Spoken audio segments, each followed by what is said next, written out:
So how many times have you find yourself in this situation? You want to lose weight, so you start off by addressing your diet. And after maybe a few days, few weeks, maybe even a month possibly, you find yourself getting totally confused, frustrated and not knowing what to eat, when to eat, what's good for you, what's bad for you. You've read the recipe books, you've listened to the experts online, you've listened to your friends, and you're just so confused and frustrated that you end up giving up. Well, in today's short training, I'm going to help you to be able to fix your diet, to be able to lose weight in literally the next 24 hours. I'm going to be sharing with you 5 proven specific things that you can do that are very, very simple, because I'm a big fan of simplicity. The more simple things are, the more likely it is you're going to do them. I'm going to share those 5 things with you so you can start making an impact on your diet today. Now, if you want to go a little bit deeper on this, I've put a link below this video to my 5 ingredient recipe plan. You can download that today, so that's going to support the 5 steps I'll be sharing with you today. So without further ado then, let's get into what these 5 steps are. Step number 1 then is just to simply eat real food. Yeah, it's a simple step. Eat real food. You know, food that doesn't have a label on it, no ingredients. You really want to try and minimize food coming out of packets. Why? Well, because there's lots of chemicals in there that we don't know how they really react to the body, and there's also a lot of hidden sugars in there as well. So step number 1, just eat real food with no ingredients. So an apple's an apple, a piece of chicken's a piece of chicken, a piece of broccoli is a piece of broccoli. There's no ingredients there. It's just real, regular food. And what that will do is it will keep your blood sugar levels down, which will help to keep your insulin down, which means you are going to be in a fat burning state because you've controlled the key hormone that stores fat, which is insulin. So that's number 1, eat real food. Step number 2, your meal timings. Now, we've been brought up in the Western society to believe that we have to have breakfast in the morning. Breakfast, Mr. Kellogg's has told us, at 7, 8 in the morning we should be eating Weetabix, Kellogg's cornflakes or Rice Krispies, whatever. Certainly when I was a kid growing up, that's what I was taught or encouraged to do by my parents. But the reality is, breakfast, when you look at the history of that word breakfast, it means to break the fast. It's, literally the first meal of the day, which could be any time of the day. It could be at 8 in the morning, it could be 10, it could be at 12. It's breaking the fast. But what I would say is, rather than getting into the whole world of fasting and 16-8 and 24 and all that sort of stuff, as a simple starting point, I would suggest you aim to have a gap between 3 and 5 hours between your meals. Why?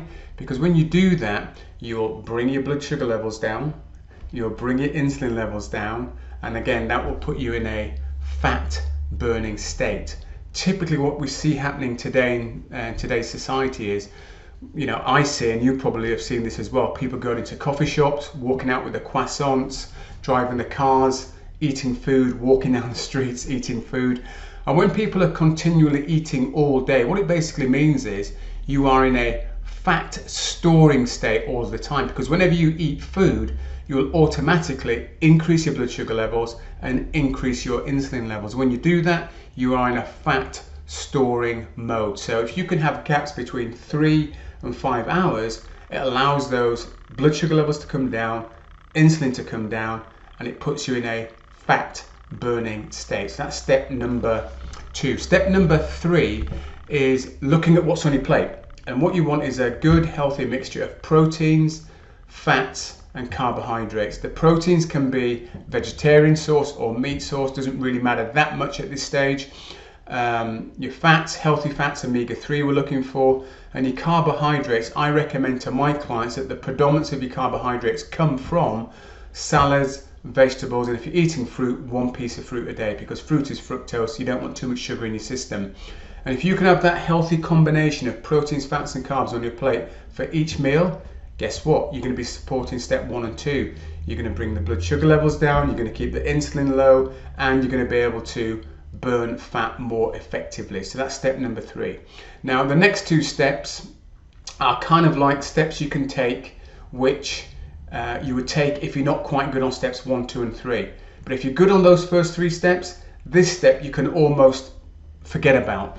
But step number 4 is to weigh your food and then input it into an app which is called MyFitnessPal. And this app allows you to put your food in there. So let's say you weigh a piece of chicken, it will tell you the makeup of that chicken. It will also tell you how many calories are in that chicken. And you can do it for any type of food. And it's not just the weighing of food that you can put in there, you can scan food labels in there if you are using foods that have got labels on them. And actually, you can scan in things like, believe it or not, broccoli. If you buy broccoli and it's wrapped and it's got a barcode on it, you can scan that in and it will tell you what the calorific value of that is. So weighing your food or scanning it in can be a great way for you to just understand how much food you are eating. I say I'm not a big fan of calorie counting because the problem with calorie counting is people tend to indiscriminately cut out food groups, which is not a good idea, and that can negatively impact your overall health and well-being. But I'm certainly a big fan of knowing and understanding how much you are consuming. If your weight loss has slowed down somewhat, I think it's good to get a handle on what is actually going on. But say if you're doing steps 1, 2 and 3, you can pretty much forget about step 4. But if things are not working out the way you want them to work out, certainly step 4 is one worth considering. And the final step is step number 5, and that is to eat with a knife and a fork where possible. Sit down at a table and eat with a knife and fork. And that sounds like maybe a silly thing to say, but you try eating a packet of Doritos with a knife and fork. And I'm making light of this, but basically what I'm saying is, if you're using a knife and fork, 9 times out of 10 you're eating good, healthy, cooked food, ideally. So eating with a knife and fork. So hopefully you found those 5 steps useful. You can literally start to implement them today. Leave any comments below or any questions you have about this. And again, if you want to fast track this and get 5 healthy recipes that have just got 5 ingredients in there, there's a link below this video. Click on that link and you can download my 5 healthy ingredients recipes today. Until next time, take very good care and bye for now.